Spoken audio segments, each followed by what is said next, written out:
웨어스비 목사님은 은퇴 후에 책을 하나 썼습니다. 참된 예배를 회복하라, 이러한 책을 썼습니다. 그런데 이 책에서 이렇게 이야기를 합니다. 자기는 설교하기 위해서 강단에 섰지 예배하기 위해서 선 적이 별로 없었다 그랬습니다. 그러면서 내가 다시금 목회를 한다면 설교자보다는 내가 먼저 예배자가 되리라, 이렇게 이야기를 했습니다. 그러면서 그분은 참된 예배를 회복하라는 책에서 이러한 충고를 이어가고 있습니다. 교회의 모든 것은 예배의 결과여야 한다. 선교도, 봉사도, 교육도 예배의 결과여야 한다. 예배의 영적 산물이 아닌 것이라면 그 어떠한 것도 의미가 없고 문제를 일으킬 뿐이라고 이야기를 했습니다. 또한 조지 맥도날드라는 분은 하나님 없이 인간 스스로 무엇을 한다면 그것은 반드시 실패할 것이다. 물론 순간 인간적으로 볼 때 성공할 수 있을 것이다. 그러나 그 결과는 비참하게 될 것이다 라고 이야기를 했습니다. 이 모든 내용의 종합은 간단합니다. 예배가 중요한데 살아 있어야 된다는 겁니다. 교회는 예배를 통하여 은혜가 공급되어야 된다는 겁니다. 예배는 교회의 심장과 같은 겁니다. 그래서 우리 심장이 멎으면 죽는 겁니다. 심장이 움직여야, 펌프질을 해야 피가 다 혈관 속에 흘러가고 순환이 되어서 우리가 생활을 하는 겁니다. 예배가 살면 예수의 피가 우리의 삶 속에 여러분 다 흘러 들어가서 우리를 살리고 우리의 삶을 여러분 거룩하게 만들어 가는 겁니다. 그래서 예배는 바로 뭐와 같으냐? 심장과 같다 그랬습니다. 저는 우리 교회가 드려지는 이 예배가 정말로 하나님이 기뻐 받으시는 살아있는 예배가 되기를 주의 이름으로 축원합니다. 그래서 예배를 통해 여러분의 영이 살고 생각이 살고 마음이 기쁘고 또 삶이 새로워져서 여러분 삶의 현장에 나아가서 정말로 예배가 삶이 되는, 또 삶이 예배가 되는 귀한 은혜가 있어야 할 것입니다. 어떤 분이 재미난 통계를 하나 냈습니다. 인생을 70까지 산다고 표현을 하면서 이렇게 70년을 분석을 해놓았습니다. 20년은 일하다 산다는 거, 돈 벌다가 산다는 거예요. 그리고 또 20년은 잠자면서 보낸다는 겁니다. 그리고 6년은 먹고 마시며 보낸다는 겁니다. 7년은 쉬면서 여가 생활을 하면서 보낸다라고 이야기를 했습니다. 그러면서 그분이 3년은 다른 사람을 기다리다가 보낸다고 합니다. 1년은 전화통 붙들고 1년을 보낸다 합니다. 그러면 예배 시간은 어느 정도 될까? 70평생을 분석을 해보니까 한 1년 반 정도 예배 생활을 하다가 하나님 나라 간다라는 겁니다. 여러분, 많은 것 같아요? 적은 것 같아요? 우리가 많은 시간 예배 드리는 것 같지만 1년 반 예배 드릴 수 있으려면 어느 정도 신경을 써야냐면 일어나자마자 한 10분 정도 기도해야 합니다. 그리고 저녁에 잠자기 전에 하나님의 은혜를 생각하면서 감사합니다. 마무리 기도를 해야 합니다. 그리고 여러분들이 매 주일과 매 수요일 날 적어도 3시간 이상씩 하나님 앞에 예배해야만이 죽기 전에 여러분 1년 반 정도 하나님 앞에 예배하고 간다라는 사실이에요.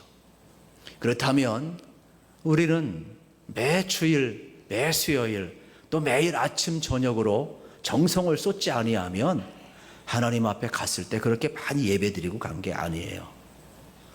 그만큼 우리는 여러분 양과 질이 같이 가야 되겠지만은 예배가 그렇게 많은 것은 아닌 것 같아요. 저는 여러분이 할 수 있다면 여러분 예배 드릴 수 있을 때 여러분 신나게 예배 드리기를 축복합니다. 우리 자신 드리는 게 얼마나 참 복인지 몰라요.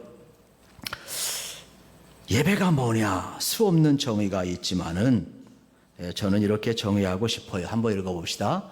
예배란 무엇인가? 같이 시작. 예배는 최상의 가치를 최고의 하나님께 올려드리는 최상의 행위이다. 아멘. 여러분 하는 모든 것 최고의 가치를 하나님 앞에 여러분 올려드리는 우리의 행위가 최상의 행위가 될 때 하나님이 영광을 받으신다는 사실이에요. 그렇다면 오늘 예배 성공, 인생 성공이고 더 나아가서 하나님 기뻐 받으신 예배를 드릴 때 그 예배자에게 놀라운 역사가 나타나고 기쁨이 일어나는데 어떠한 예배자가 되어야 될까? 오늘 본문을 통해서 몇 가지 살펴보고자 하는 것입니다. 오늘 본문에 보면 예배하는 자들이 얼마나 기뻐했는지 43절에 이렇게 표현합니다. 우리는 성경을 지속적으로 반복적으로 보는 것을 두려워해서는 안 됩니다. 그리고 한 절 한 절 여러분 마음에 부딪힐 때마다 전부를 붙들어야 되지만은 여러분 43절을 저는 여러분과 다시 한번 우리가 읽으면서 반복하고 싶습니다. 같이 읽겠습니다. 시작. 이날에 우리가 큰 제사를 드리고 심히 즐거워하였으니 이는 하나님이 크게 즐거워하게 하셨음이라. 부녀와 어린 아이도 즐거워하였으므로 예루살렘이 즐거워하는 소리가 멀리 들렸느니라. 아멘. 여러분 이 한 절 속에 오늘 우리 메시지 전부가 포함되어 있습니다. 그것은 바로 뭐냐? 특별히 예배하면서 즐거워하고 있다는 사실입니다. 그리고 두 번째로는 이 기쁨, 이 즐거움을 하나님이 주셨다는 사실입니다. 그리고 세 번째로는 부녀와 아이들 모두 함께 기뻐했는데 그 기쁨의 소식이 온 두리에 퍼져갔다라고 이야기를 했습니다. 여러분이요 예배드리고 주회전에 나갈 때 이 교회 계단을 내려가는 순간 여러분의 얼굴 하나만 봐도요 이게 전도 얼굴인지 전도를 막는 얼굴인지 그냥 표시나요. 저는 여러분들이 하나님 주신 은혜 가운데 여러분 얼굴 책임지시길 축복합니다. 뭐 링컨만 40세 되면 자기 얼굴 책임지라고 그랬는데 아니에요. 예배드린 사람은 자기 얼굴 다 책임져야 돼요. 그래서 여러분 주회전을 나갈 때 여러분의 얼굴이 정말로 하늘의 해처럼 빛나고 새하늘과 새 땅을 바라보며 소망의 삶을 가지고 나아가시기를 축복합니다. 그만큼 우리는 중요한 거예요. 그래서 우리가 정말로 하나님으로 인하여 기뻐하는 것 얼마나 소중한지 모릅니다. 그런데 우리는 과연 이러한 기쁨이 날마다 유지될 수 있을까? 만만치는 않습니다. 그런데 이스라엘 백성들은 여건이 조금 넉넉지 않아요. 생활이 어렵거든요. 생활고가 참 힘들어요. 그런데 성벽을 재건하고 나서 이제 봉헌식을 하는데 이렇게 함께 지난주에도 말씀을 드렸지만 이토록 기뻐하고 있다라는 사실이에요. 이런 걸 보면 어떤 외형적인 조건을 다 갖춰줘야 기뻐하고 하나님 앞에 예배하는 것 아닌 것 같아요. 삶이 어려워도 환경이 어려워도 내게 문제가 여전히 있어도 하나님 때문에 기뻐하고 하나님을 인정하고 하나님을 찬양하고 하나님 앞에 예배할 수 있다면 그 예배를 통하여서 우리는 얼마든지 기쁨이 일어날 수 있다는 것을 오늘 본문은 우리에게 보여주고 있습니다. 교회가 그러한 곳이에요. 교회는 예배하는 곳이고 하나님을 인정하고 하나님께 예배하고 하나님 주신 그 기쁨을 나누면서 증언하는 것이 교회가 되겠습니다. 그러면 오늘 제가 서론에서 우스갯소리 했습니다. 왜요? 한번 웃자고. 그러면 여러분 그렇게 해서라도 웃을 수 있다면 제가 맨날 연구해 오겠어요. 제가 맨날 연구해 오겠어요. 내가 망가져서 우리 성도님이 행복할 수 있다면 뭘 못 망가지겠어요. 그런데 하나님은 이렇게 이야기하며 데살로니가전서 5장 16절에서 항상 기뻐하라. 그러면 쉬지 말고 기도하라. 범사에 감사하라. 이는 그리스도 예수 안에서 너희를 향하신 하나님의 뜻이니라 그랬어요. 타락한 본성만 있는 게 아니에요. 하나님이 심어준 우리의 본성이 있는데 그게 뭐냐? 항상 기뻐하라. 기쁨의 근원은 하나님인 줄로 믿습니다. 그래서 우리 내면 속에서부터는 이 기쁨, 하나님 때문에 기뻐하는 이 기쁨은 세상의 억눌림 그 어떤 것도 우리를 누를 수가 없어요. 그래서 케네스 리치라는 분은 예배를 이렇게 표현합니다. 예배는 축제다. 예배는 기쁨이다. 해방의 행위여야 된다라고 이야기를 했습니다. 여러분 축제에 참석해 보신 분은 알잖아요. 함께 다 기뻐하잖아요. 이 축제가 되게 하고 기쁨이 되게 하고 죄로부터 벗어나고 억눌림부터 벗어난 이 참 자유, 어떻게 일제 36년에서 벗어난 해방의 기쁨과 비교하겠어요. 이런 말할 수 없는 이 기쁨을 여러분 예배에 이렇게 비유를 하고 있습니다. 그러면 이런 예배적 삶을 우리가 살아가기 위해서는 어떻게 해야 하느냐? 첫째는 참된 예배자는 오늘 본문에서 진리를 찾아보며 첫째는 온 마음 다해 찬양하는 사람임을 발견하게 됩니다. 46절에 보면 노래합니다. 감사합니다. 찬양합니다. 하나님을 높이고 있는 장면을 보게 됩니다. 그런데 오늘 읽어드린 46절에만 나온 것이 아니라 그 앞부분 특별히 여러분 27절, 28절 읽어봅시다. 시작. 예루살렘 성벽을 봉헌하게 되니 각처에서 레위 사람들을 찾아 예루살렘으로 데려가다 감사하며 노래하며 제금을 치며 비파와 스금을 타며 즐거이 봉헌식을 행하려 하매 이에 노래하는 자들이 예루살렘 사방들과 느드바 사람의 마을에서 모여들고 아멘. 사방에서 모여들었어요. 그리고 온 마음 다해 하나님을 찬양합니다. 심지어 이들이 기뻐하는 모습을 보면 얼마나 놀라운지 모릅니다. 어떻게 이렇게 크게 기뻐할 수 있을까? 여러분 교회에 오셔서 참 찬양하는 게 참 좋잖아요. 립싱크 하는 사람은 없기를 바랍니다. 크게 찬송해야 돼. 목사님 우리 하나님 중심 보시는 분인데 뭐 온 마음 다해 찬양하면 되지 뭐 크게 외쳐야 됩니까? 묻는다면 저는 예스 이렇게 대답할 거예요. 한번 물어봐요. 한번 물어봐 보세요. 여러분 성경에 보면 이렇게 나와 있어요. 성경에 보면 시편 32편 11절 너의 의인들아 여호와를 기뻐하며 즐거워할지어다. 마음이 정직한 너희들아 다 즐거이 외칠지어다 그랬어요.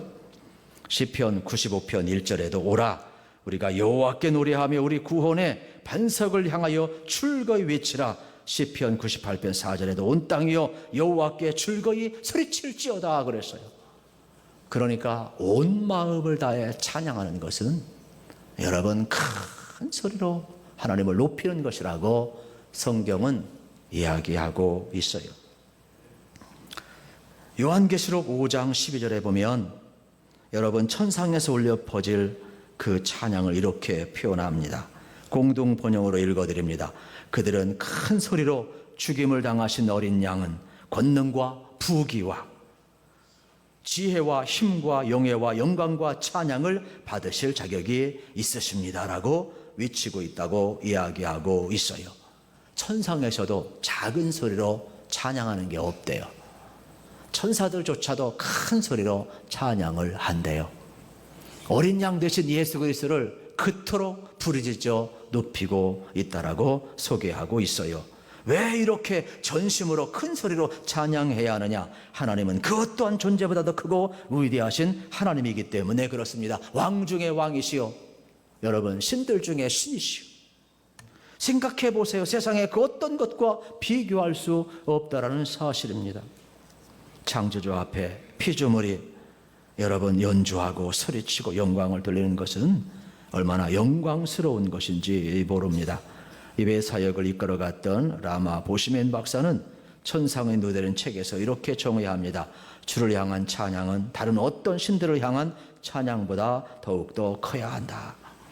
여러분 그러면 힘을 다하고 큰 소리로 하는 말은 무엇일까? 우리가 할 수 있는 한 최선을 다하라는 뜻이죠. 할 수 있는데도 안 하는 것은 최선을 다한 게 아니죠. 큰 소리가 아니죠. 마지막 호흡이 멈추는 그 순간까지 침상에서 누워 있으면서 여러분 작은 소리면 그 소리가 작은 소리는 아니죠. 그가 낼 수 있는 최상의 소리죠. 내가 낼 수 있는 최고의 소리가 큰 소리죠. 힘이 없으면 힘이 없는 대로 할 수 있는 것 하는 것, 그 열정과 그 헌신. 할 수 있는데도 안 하는 것은 하나님을 찬양하는 게 아니라는 거예요. 그렇다면 저는 여러분들이 주의 전에 들어오실 때마다 은혜 받기를 원하면 먼저 마음 문이 열리고 찬양의 문이 열리기를 주의 이름으로 축원합니다. 그래서 우리가 하나님 앞에 어린 양 되신 예수 그리스도를 찬미하며 나갈 때 하늘의 기쁨이 우리에게 임한다는 사실이에요. 두 번째로 참된 예배자는 자기 자신을 돌아보며 자백하는 사람이라고 이야기를 하고 있어요. 하나님 앞에 우리가 찬양하고 나아가는데 어딘지 모르게 답답하다. 그건 하나님과 우리 사이에 막힌 거예요. 여러분, 우리가 겉으로 깨끗하다고 해서 속까지 깨끗한 건 아니잖아요. 하나님 앞에 서보면 여러분, 사람과 실정법은 표면적인 것을 보지만은 하나님은 내면까지도 다 보잖아요. 우리 생각도 보잖아요. 우리 언어도 보잖아요. 우리 행위도 보잖아요. 어느 누가 여러분 자유로울 수 있겠어요? 그러나 하나님의 말씀은 우리에게 용기를 주고 격려를 주면서 다시금 여러분 주의 말씀을 전하게 하는 것을 경험하게 됩니다. 나 같은 죄인 살리신 그 주의 은혜를 생각하면서 나를 깨끗이 씻어 주었기에 여러분 그리스도 앞에 나갈 때마다 저에게 느껴지는 것은 폭포수 같은 은혜요, 폭포수 같은 눈물이 얼마나 쏟아지는지 몰라요. 여러분도 찬송 좋아하지만은 내 주의 보혈은 정하고 정하다. 내 죄를 정케 하신 주 날로라 하셨다. 내가 주께로 지금 가오니 골고다의 보혈로 날 씻어 주소서. 약하고 추해도 주께로 나가면 힘주시고 내 추함을 고 씻어 주시. 내가 주께로 지금 가오니 내 연약한 모습을 주님 앞에 내어놓을 때 주님은 다시 한번 회개할 때마다 자복할 때마다 나를 깨끗이 씻어주시고 자비를 베푸시며 예수의 피를 맺혀주셔서 다시금 주님을 예배하는 자리로 이끌어 가심을 경험하게 됩니다. 여러분도 찬양하기 전에 먼저 자신을 살피시고 예수의 피로 씻음 받으시기를 주의 이름으로 축원합니다. 그래서 다시 한번 새로운 힘과 용기를 얻고 정결된 모습으로 하나님 앞에 나아가 예배할 때 우리 하나님은 찬미를 받으시고 우리의 회개를 받으시고 하나님의 임재와 하나님의 거룩하심과 하나님의 새롭게 하심이 우리 가운데 온전히 드러날 때 하늘의 기쁨은 우리에게 오는 거예요. 그때 우리는 세 번째로 예배의 초점을 전적으로 하나님께 맞출 수가 있는 거예요. 오직 초점을 하나님께 맞추는 자만이 하늘의 기쁨을 누릴 수가 있는 거예요. 여러분, 오늘 본문의 내용은 다 그러한 내용이에요. 성벽 낙성식을 하는데 모든 사람들이 함께 왔어요. 그리고 그들은 어떻게 합니까? 이제 예루살렘 성전에 모이면서 제사장, 레위 사람들, 백성들 다 모읍니다. 그리고 예배할 뿐만 아니라 그들이 여기에 어떻게 합니까? 하나님 앞에 드릴 거제물을 드립니다. 첫 예물 곡식을 드립니다. 11조를 드립니다. 그리고 성전 안에 곳간에 여러분 드려야 될 모든 것을 쌓아 놓습니다. 그리고 그 성전 안에서 예배하는 제사장과 레위 사람들이 이 모든 것을 가져갈 때 백성들이 크게 기뻐했다 그래서요. 44절 하반절에 보면 이 모든 일로 인하여 여러분 제사장과 레위 사람들이 이들이 드린 모든 것을 가져갈 때 함께 기뻐하였다 이야기를 합니다. 그러면서 함께 어떻게 합니까? 45절 이하에서도 그들은 철저하게 하나님을 섬기는 일과 결례의 일에 힘썼으며 노래하는 자들과 문지기들도 그러하여 모두 다윗과 그의 아들 솔로몬의 명령을 따랐다 이야기하고 있어요. 이 내용이 무슨 내용이냐? 이러한 내용이에요. 제사장과 레위 사람들만 하나님께 초점을 맞춘 게 아니라는 거예요. 여기 거제물과 또 처음 곡식과 11조를 드린 이 사람들은 여러분 이스라엘 백성이 가나안 땅을 들어가고 12지파에게 땅을 분배할 때 모두 다 나누었지만 레위 지파에겐 땅을 분배하지 않았어요. 그래서 12지파가 흩어서 살면서 농사를 짓고 또 양을 치던 소득의 11조와 첫 곡식과 거제물들을 감사로 바쳐서 그거를 예루살렘 성전 안에 있는 창고에 쌓아 놓을 때 그 몫으로 레위인과 제사장이 살았어요. 근데 이들이 여러분 다윗으로부터 솔로몬으로부터 또 이미 조상들로부터 내려온 이러한 모든 율례와 규례를 따라서 행할 수 있었다는 것은 뭐예요? 하나님께 초점을 맞췄다라는 거예요. 그러니까 모든 백성이 하나님께 초점을 맞췄기 때문에 가능한 거예요. 하나님께 초점을 맞추지 아니하면 안 하죠. 하나님께 초점을 맞춘 자만이 하늘의 기쁨을 누릴 수가 있는 거예요. 그래서 이들은 함께 천부가 예배자가 되었어요. 그리고 한 걸음 더 나아가서 오늘 표현으로 이야기하면 이렇습니다. 백성들은 제사장을 보면서 기뻐했어요. 제사장들은 백성들이 하나님의 말씀대로 예배하러 오고 하나님께 초점을 맞추고 드리는 것을 보며 기뻐했어요. 이건 뭐냐? 모두가 예배자였다라는 말이에요.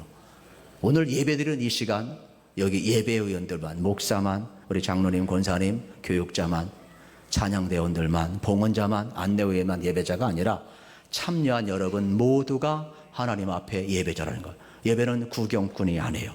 예배는 참여자인 거예요. 전부 다가 참여하는 거예요. 그렇다면 여러분, 우리가 성경 하나 읽는 것도 마찬가지죠. 교도 하나 하는 것도 마찬가지죠. 공등기도 하나 하는 것도 마찬가지죠. 전부 다 참여의 그 자리로 초대하기 위해서 우리가 다양하게 우리가 예배를 구성하고 있습니다만은, 한 가지 분명한 것은 뭐냐? 오늘 본문에 보면 전부 다 하나님께 초점을 맞추고 있다는 겁니다. 그렇다면 여러분 잊지 마세요. 여러분이 하나님께 초점을 맞추면 여러분 방해받지 아니하고 온전히 하나님으로부터 오는 기쁨을 누릴 줄로 믿습니다. 그런데 우리가 하나님께 초점을 맞추지 못하면 마치 렌즈가 초점에 맞추면 뿌연 것처럼 사단은요, 하나님께 초점을 맞추는 순간 우리를 공격합니다. 그래가지고 어떻게 합니까? 초점을 못 맞추도록 근심하게 합니다. 걱정하게 합니다. 생활고로, 세상 것으로 우리를 공격합니다. 그때 여러분 기억해야 돼요. 예배하는데 건강 걱정하고 자식 걱정하고 내일 일 걱정하고 노후 걱정하고 이러면 안 돼요. 예배를 예배되게 하고 여러분이 하나님께 초점을 맞춰야만이 온전히 하나님의 말씀을 통해 영이 새로워지고, 그래서 여러분의 생각이 새로워지고 삶이 새로워져서 여러분 세상에 나아가 승리하게 될 줄로 믿습니다. 그래서 하나님의 말씀을 들을 때 우리의 마음이 풍성해져야 돼요. 또요, 눈을 밝혀주시고 귀를 밝혀주셔서 진리의 말씀으로 우리를 교정해 주시잖아요. 치과만 가면 이 치아 교정하는 게 아니에요. 하나님의 말씀이 우리를 다 교정시켜줘요. 이게 자리 잡기까지 힘들지만은 여러분들 다 그래서 하나님의 말씀대로 살아갈 수 있도록 우리를 이끌어 주시는 역사가 일어나는 거죠. 저는 여러분들이 예배할 때 방해를 안 받았으면 참 좋겠어요. 그리고 꼭 하나님께 초점 두시기를 주의 이름으로 축원합니다.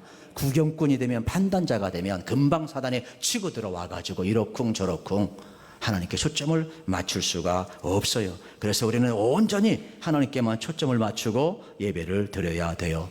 우리 마지막으로 이사야서 여러분 40장 특별히 29절 31절 말씀 읽고 끝납시다. 시작. 피곤한 자에게는 능력을 주시며 무능한 자에게는 힘을 더하시나니, 소년이라도 피곤하며 곤비하며 장정이라도 넘어지며 자빠지되 오직 여호와를 앙망하는 자는 새 힘을 얻으리니 독수리의 날개치며 올라감 같을 것이요 다른 박질하여도 곤비치 아니하겠고 걸어가도 피곤치 아니하리로다. 아멘.